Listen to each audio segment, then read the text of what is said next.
ಅದೊಂದ್ ಕಡೆ ಕೊಪ್ಪಳ ಟಿಕೆಟ್ ಕೈತಪ್ಪಿದ್ದಕ್ಕೆ ಸಂಸದ ಸಂಗಣ್ಣ ಕರಡಿ ಕಣ್ಣೀರ್ ಹಾಕ್ಬಿಟ್ರು. ರೈಲು ಸೇವೆ ಉದ್ಘಾಟನಾ ಸಮಾರಂಭದ ವೇಳೆ ಕರಡಿ ಸಂಗಣ್ಣ ಅವರು ಭಾವುಕರಾಗ್ಬಿಟ್ರು. ಟಿಕೆಟ್ ಮಿಸ್ ಆದ ದಿನದಿಂದ ಯಾರೂ ನಂಗೆ ಕರೆ ಮಾಡಲಿಲ್ಲ.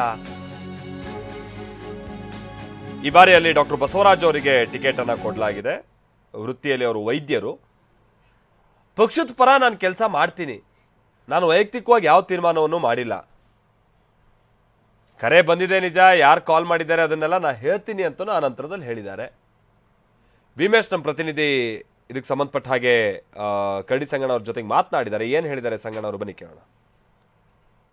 ಕೊಪ್ಪಳ ಕ್ಷೇತ್ರದ ಟಿಕೆಟ್ ಕೈ ತಪ್ಪಿರುವಂಥ ಹಿನ್ನೆಲೆಯಲ್ಲಿ ಇವತ್ತು ಕೊನೆ ಬಾರಿಗೆ ನೂತನ ರೈಲ್ವೆ ಏನು ಸೇವೆಗೆ ಉದ್ಘಾಟನೆಗೆ ಬಂದಿದ್ದರು. ಕೊಪ್ಪಳ ಸಂಸದ ಕರಡಿ ಸಂಗಣ್ಣ ಅವರು ಬಹಳ ಭಾವನಾತ್ಮಕವಾಗಿ ಮಾತನಾಡಿ ಎಲ್ಲೊಂದು ಕಡೆ ಕಣ್ಣೀರನ್ನ ಇಟ್ಟಿರುವಂಥ ಪ್ರಸಂಗ ಕೂಡ ನಡೆದಿರುವಂಥದ್ದು. ಅವರ ಕಾರ್ಯಕರ್ತರು, ಬೆಂಬಲಿಗರು ಸಾಕಷ್ಟು ಜನ ಕಣ್ಣೀರಿಟ್ಟಿದ್ದಾರೆ. ದೃಶ್ಯಗಳಲ್ಲಿ ನಾವು ನೋಡ್ಬೋದು. ಅಕ್ಷರಶಃ ಅವರು ಎಲ್ಲೋ ಒಂದು ಕಡೆ ಏನು ಈ ಟಿಕೆಟ್ ಕೈ ತಪ್ಪಿರುವಂಥ ಕಾರಣ ಜೊತೆಗೆ ತಮ್ಮ ಕಾರ್ಯಕರ್ತರ ಜೊತೆಗಿರೋದಿಲ್ಲ ಅನ್ನೋಂಥ ವಿಚಾರ ಎಲ್ಲೋ ಒಂದು ಕಡೆ ಭಾವನಾತ್ಮಕವಾಗಿ ಬಹಳ ವಿಚಾರವಾಗಿ ಬಹಳ ಏನು ಯಾವ ರೀತಿ ಕಾರ್ಯಕರ್ತರಿಗೆ ಹೇಳಬೇಕು, ಬೇರೆ ಬೇರೆ ಸಂದೇಶಗಳನ್ನು ಕೂಡ ಕೊಟ್ಟವ್ರು ಮಾತಾಡಿಸುವಂಥ ಪ್ರಯತ್ನ ಮಾಡ್ತೀನಿ ಸರ್. ಈಗ ಟಿಕೆಟ್ ಕೈ ತಪ್ಪಿರುವಂಥ ಬೆನ್ನಲ್ಲೇ ತಾವೆಲ್ಲೂ ಕೂಡ ಅಸಮಾಧಾನಗೊಂಡಿರಲಿಲ್ಲ ಅನ್ನೋಂಥ ವಿಚಾರ ಇದಾದ ಬಳಿಕ ಇವತ್ತು ವೇದಿಕೆ ಮೇಲೆ ನೀವು ಮಾತಾಡಿದಂಥದ್ದು ನೋಡಿದರೆ ಎಲ್ಲೋ ಒಂದು ಕಡೆ ಸಂಪೂರ್ಣವಾಗಿ ಎಲ್ಲೋ ಒಂದು ಕಡೆ ಅಸಮಾಧಾನಗೊಂಡಿದ್ದೀರಿ ಅನ್ನೋಂಥದ್ದು, ಎಲ್ಲೊಂದು ಕಡೆ ಭಾವನಾತ್ಮಕವಾಗಿ ಅಟ್ಯಾಚ್ ಆಗಿದ್ದೀರಿ ಅಂತ ಹೇಳಕ್ಕೆ ಬಯಸ್ತೀನಿ.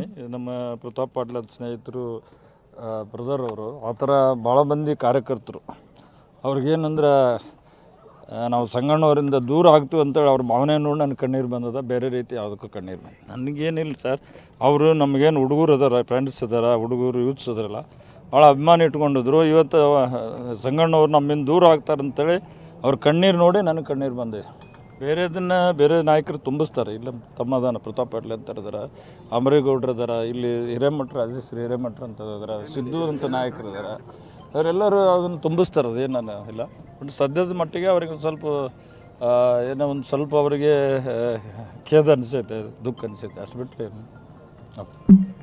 ಇದು ಏನು ಕರಡಿ ಸಂಗಣ್ಣವ್ರು ಹೇಳ್ತಾ ಇರುವಂಥದ್ದು. ಎಲ್ಲೊಂದು ಕಡೆ ಭಾವನಾತ್ಮಕವಾಗಿ ನಾನು ಮಾತನಾಡಲಿಕ್ಕೆ ಕಾರಣ ಕಾರ್ಯಕರ್ತರು ಅನ್ನೋಂಥ ವಿಚಾರ. ಯಾವ ರೀತಿ ಅವ್ರು ನನಗೆ ಪ್ರೀತಿಯನ್ನು ತುಂಬಿದ್ರು ಆ ವಿಚಾರವಾಗಿ ನಾನು ಒಂದು ರೀತಿಯಲ್ಲಿ ದುಃಖ ಬಂತು ಅನ್ನೋಂಥ ವಿಚಾರವನ್ನು ಪ್ರಸ್ತಾಪ ಮಾಡ್ತಾ ಇರುವಂಥದ್ದು. ಕ್ಯಾಮ್ರಾ ಪರ್ಸನ್ ಮೈಪಾಲ್ ಜೊತೆ ಭೀಮೇಶ್ ಪೂಜಾರ್, TV9 ರಾಯಚೂರು.